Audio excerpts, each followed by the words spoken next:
Hello dear students, today we are going to revise past continuous tense again, and this is the second part in the series.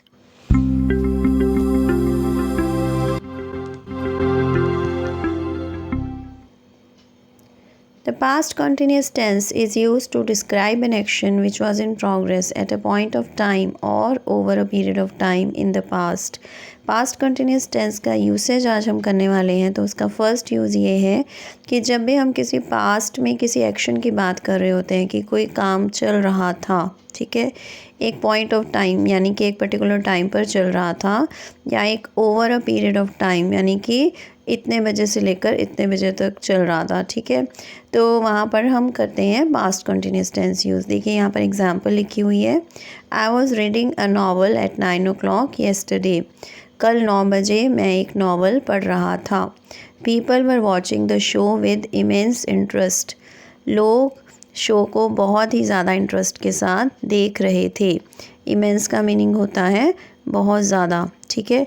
देखिए first example में यहाँ पर हम एक point of time यानी एक particular time, एक ख़ास टाइम की बात कर रहे हैं, और सेकंड सेंटेंस में हम एक पीरियड ऑफ टाइम की बात कर रहे हैं, ठीक है।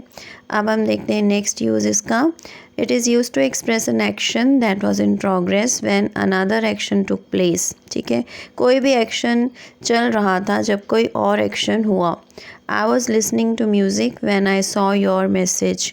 मैंने जब तुम्हारा मैसेज देखा मैं म्यूज़िक सुन रहा था, ठीक है। देखिए यहाँ पर दो एक्शन हुए और एक एक्शन जो था वो प्रोग्रेस में था, चल रहा था, ओके। एक एक्शन हुआ और दूसरा एक्शन प्रोग्रेस में था, चल रहा था। सो आई होप आपको ये दोनों यूजेस जो हैं इसको दोनों यूजेस अच्छे से क्लियर हो गए हैं।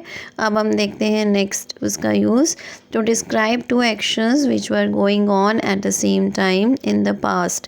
अगर पास्ट में कोई दो एक्शन, एक ही टाइम पर दो एक्शन हो रहे थे तो उसे भी आप डिस्क्राइब कर सकते हैं पास्ट कंटिन्यूस टेंस से। While I was learning for the exams you were talking very loudly.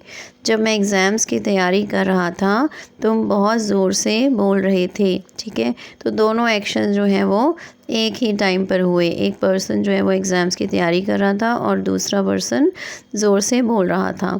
Next usage है इसका, टू एक्सप्रेस डिसअप्रूवल और dislike for some action done in the past.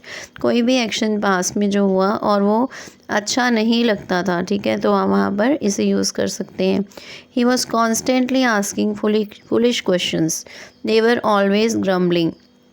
वो हमेशा फुलिश क्वेश्चंस पूछता रहता था। दे वर ऑलवेज ग्रम्बलिंग, वो हमेशा कंप्लेन करते रहते थे। ग्रम्बलिंग का मीनिंग होता है कंप्लेन करना, ठीक है। So I hope you have understood this. Thanks for watching, keep learning, see you in the next video. Please subscribe to my channel if you haven't done it yet. Thank you.